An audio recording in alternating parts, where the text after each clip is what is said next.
We live in the wine country. We know that this is a monumental miracle.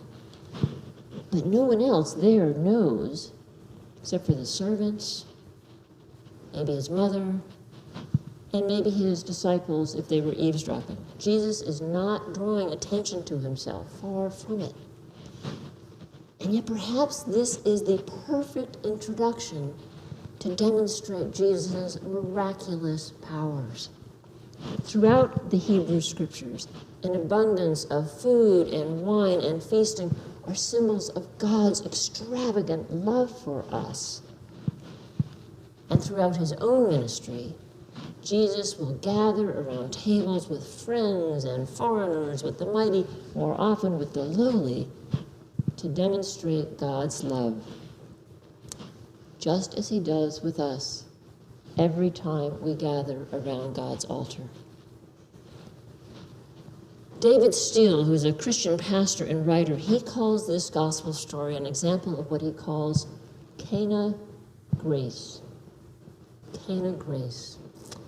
It's a sense that when we are always called as Christians to work tirelessly for social justice, to lift up the lowly, we are also called to do these things with a spirit of rejoicing. Life for Christians is not all about sacrifice or suffering.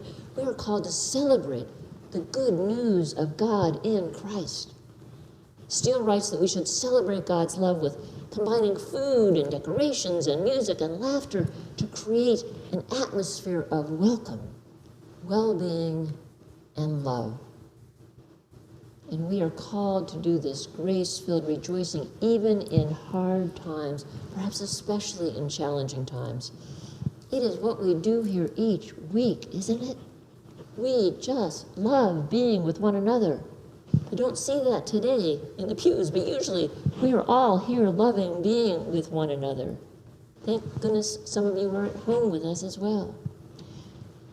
And I have never, ever been in an Episcopal Church where coffee hour goes on for so long and with such abundance, and then people stay for more conversation in the library or in the parish hall. Really, this is extraordinary. And we love extending that sense of inclusion and welcome and rejoicing to include others. When we say all are welcome here, come join us, we mean it. We are well blessed by this sense of Cana grace. It is a wonderful and generous gift from God, a gift